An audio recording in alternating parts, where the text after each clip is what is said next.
तो बहुत बहुत स्वागत है मेरे सभी डिफेंस एस्पिरेंट का। जैसा आपको पता है कि मैंने लगातार मेडिकल सीरीज शुरू की है, उसके तहत अलग अलग तरह के जो इश्यूज मेडिकल में रीमेडिकल देने का कारण बनते हैं या फिर आपको जो है मेडिकल आउट होने के कारण बनते हैं, उन सारे इश्यूज को क्रमशः मैं आपके सामने डिस्कस कर रहा हूँ।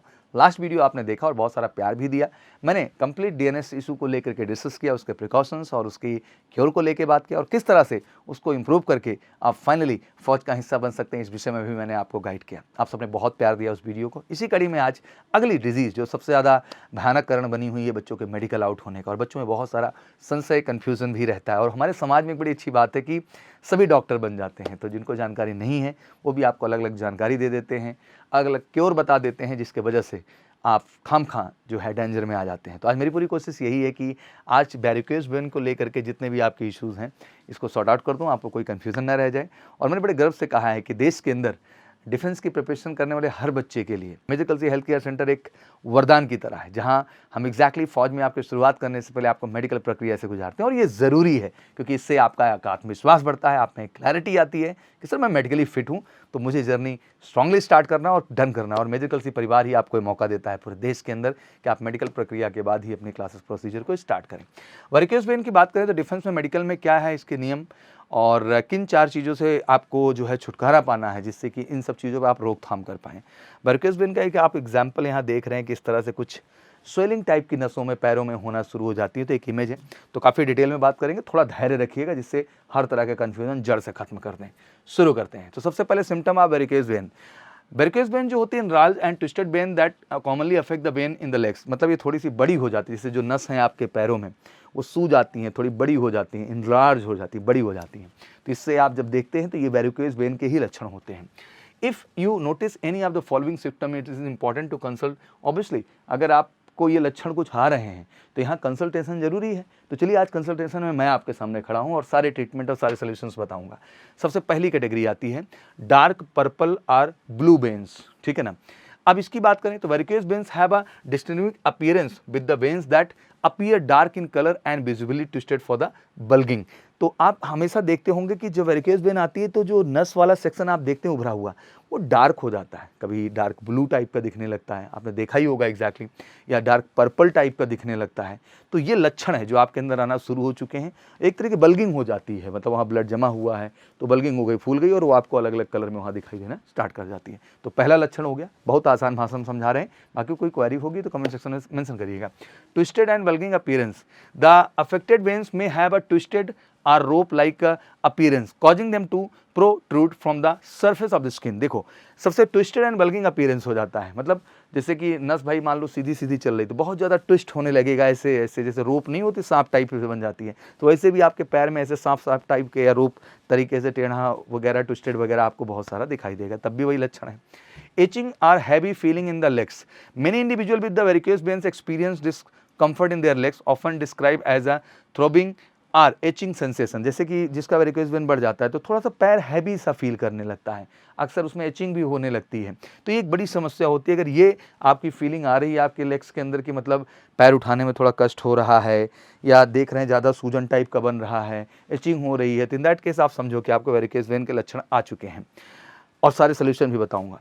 Burning and throbbing sensation, varicose veins can also cause a burning और throbbing sensation in the legs which may worsen after prolong periods of standing और sitting.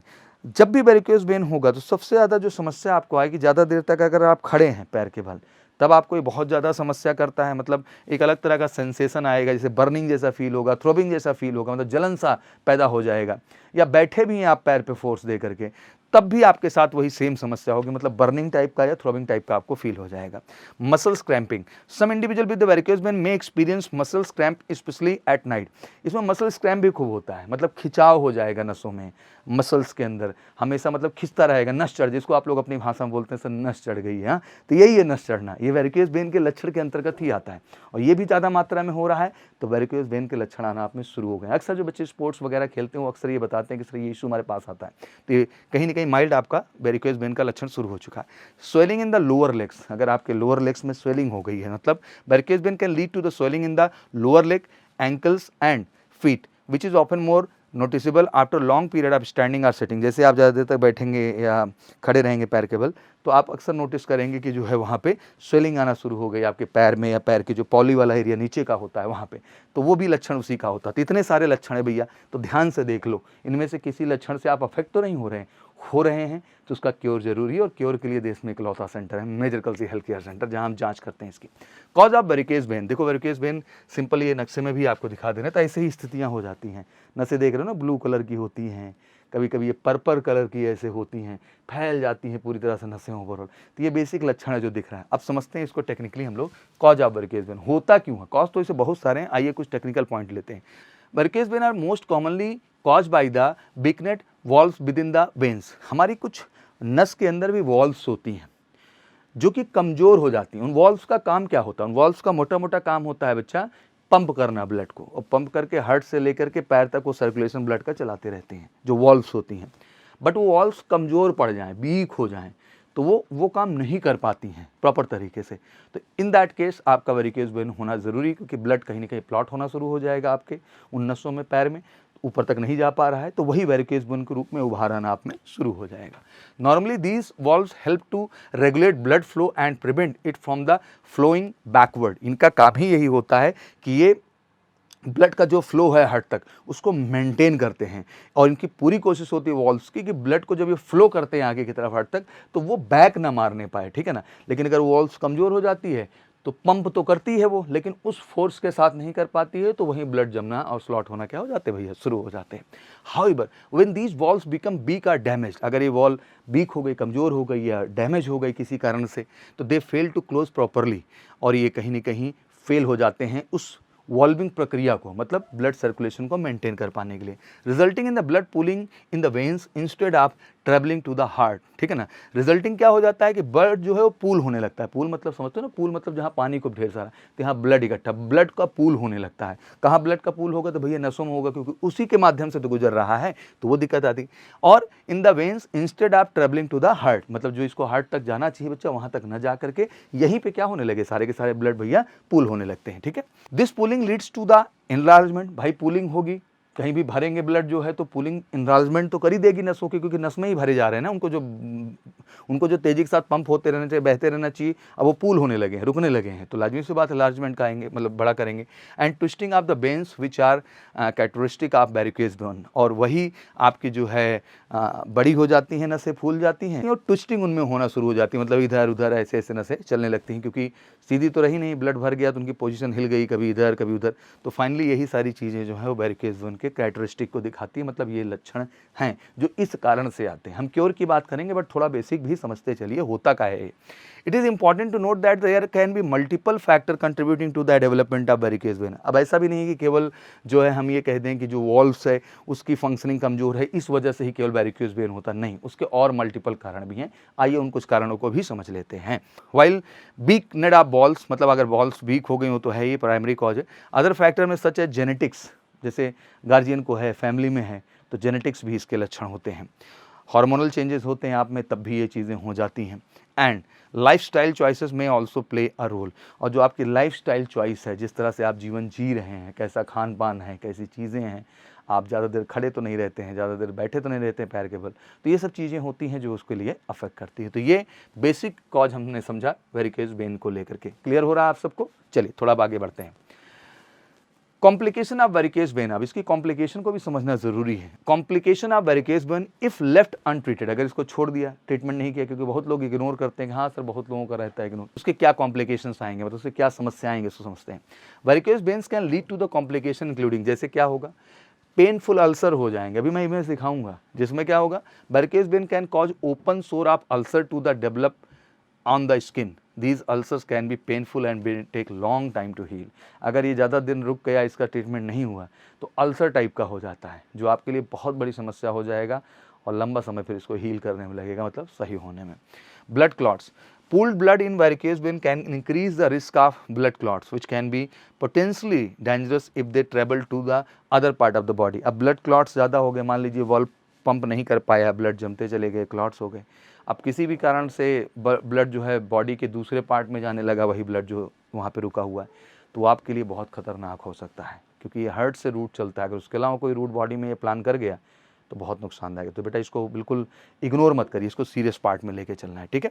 Bleeding, varicose veins close to the skin surface में become more जो है vulnerable to injury leading to the bleeding. भाई भरा ही है blood, skin ही है, skin पतली होती है, तो किसी वजह से वहाँ ब्लीडिंग प्रक्रिया भी हमने होते हुए देखी है। तो मैं यही कहना चाहूँगा कि इस कॉम्प्लिकेशन को बढ़ाना नहीं है। अगर ये कहीं से लक्षण जो मैंने बताए, ये लक्षण अगर आपको दिख रहे हैं बच्चा, आपको जस्टिफाई हो रहा है इतने सारे फैक्टर्स जो मैंने बताए हैं, तो प्लीज़ इसको प्रॉपर कंसल्ट करना बहुत ज़रूरी है, ये आपके लिए इंपॉर्टेंट है। तो ये आपके लिए कॉम्प्लिकेशन या समस्याएं आ सकती हैं, जिसमें painful ulcer, blood clots and bleeding हो गया। आइए देख लेते हैं इसको डिटेल में थोड़ा सा। सबसे पहले stage of varicose vein disease, क्या क्या स्टेज होती है। देखो शुरुआत ऐसे ही होता है, बिल्कुल पतला पतला, स्टेज 1 कहते हैं, स्पाइडर वेन्स होती हैं। तो बेसिकली इसको बेसिक आप समझो तो ऐसे स्पाइडर टाइप की जो है, मकड़ी का जाला आप समझते होंगे ना, तो ऐसे आपको मकड़ी जाला टाइप का दिखता रहेगा। स्टेज 1 इसको स्पाइडर वेन्स में हम रखते हैं। दूसरा आता है वेरिकोज वेन्स, स्पाइडर वेन से शुरू होता है, फिर वेरिकोज वेन का रूप ले लेता है। These veins have the ropeway like का अपीयरेंस एंड बल्क, मतलब इसमें फिर पूरा ऐसे रोपवे टाइप का, रस्सी टाइप का घुमा घुमा रहेगा, और इसमें ब्लड क्लॉटिंग होना शुरू हो जाती है, और ये एग्जैक्टली आपको ब्लू कलर का दिखना शुरू हो जाता है। फिर तीसरा स्टेज आता है लेग एडेमा। इसमें जो क्या होता है कि in the venous disease progress untreated varicose veins begin to envelop into other health problem, मतलब सच एज एडेमा। एडेमा मतलब ये हुआ कि सूजन आना, आपको देख रहे हैं ना यहाँ बेटा, सूजना क्या हो गया आपका, पैर थाई सब, तो ये भी एक बहुत बड़ी समस्या है। फिर आता है स्किन चेंजेस, फिर स्किन में बदलाव भी देखने को मिलेगा, चमड़ी छोड़ने लगेगी बॉडी, फिर उसमें स्किन में आप देखेंगे खुजलाहट टाइप की रहेगी, एक कुष्ठ रोग भी दूसरी भाषा में कहते हैं, तो स्किन चेंजेस में आ जाता है। और फाइनली फिर स्टेज 5 तो सबसे खतरनाक होता है, जिसको हम लोग लेग अल्सर के रूप में डिफाइन करते हैं, और फिर ये तो हील होने में बड़ा समय लग जाता है। इसलिए अगर कहीं भी इसके लक्षण दिख रहे हैं तो प्लीज़ इसको इग्नोर मत करिए, it's a very serious matter. और कमाल की बात कि इसका ट्रीटमेंट हो जाता है, तो बहुत ज़्यादा घबराने की आवश्यकता नहीं है। और एमकेसी हेल्थ केयर सेंटर में इसको प्रॉपरली हम ट्रैक आउट करते हैं और इसका गाइडेंस भी देते हैं। प्रिवेंशन ऑफ वेरिकोज वेन, क्योंकि अब भाई ये भी ज़रूरी है कि मान लीजिए लक्षण दिख रहा है सर, तो प्रिवेंशन भी तो जानना जरूरी है ना, क्या कि उसकी रोकथाम क्या है।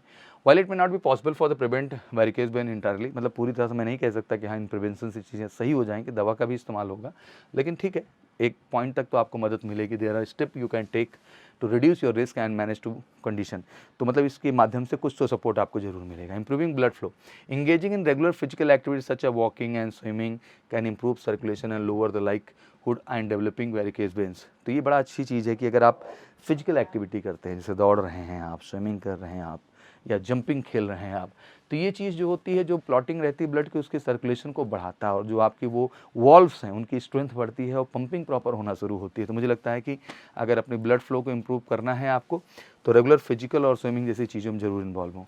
Maintaining muscle stone, regularly exercising your leg muscles can help improve blood flow and prevent blood from the pooling in the veins. जैसे लेग एक्सरसाइज बहुत सारी चीज़ें होती हैं ना बच्चा, जिसमें लेग में हम बहुत सारी एक्सरसाइजेस करते हैं, तो जितनी भी लेग की एक्सरसाइजेज हैं उनको अगर इसमें आप करते हैं तो मसल्स बिल्डिंग बड़ी ही सही डायरेक्शन में जाती है।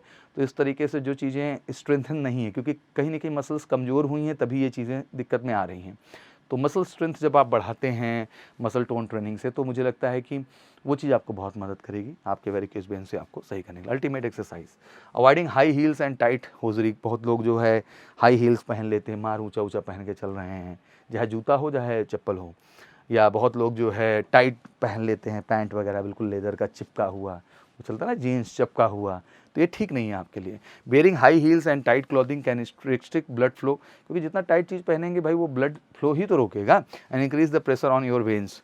Opt for the comfortable low heel shoes and loose fitting cloth instead, मतलब आपको लो हील पहननी है चीज़ें, और बाकी तो क्लॉथ वगैरह आपको लूज ही पहनना चाहिए। Regularly changing sitting and standing positions, if your job require long period of sitting or standing, make an effort to change position regularly and take short break to walk and stretch। तो आपको ध्यान रखना है कि walk और stretch का आपको short break लेना चाहिए, और बैठे नहीं रहो एक जगह, खड़े ना रहो, मतलब आप कुछ ना कुछ एक्शंस करते रहो, थोड़ा सा खुद की बॉडी को रिलैक्स भी आपको रखना है अगर आप लंबी सिटिंग एंड स्टैंडिंग पोजीशंस में है तो। ईटिंग हाई फाइबर लो सॉल्ट डाइट, मतलब नमक तो भैया कम ही कर लो, वो आपके लिए बहुत ज़रूरी है, और हाई फाइबर्स आपको खाने, मतलब फाइबर्स की चीज़ें ज़्यादा लेनी है। Diet rich fibre and low in the salt can help maintain the healthy weight.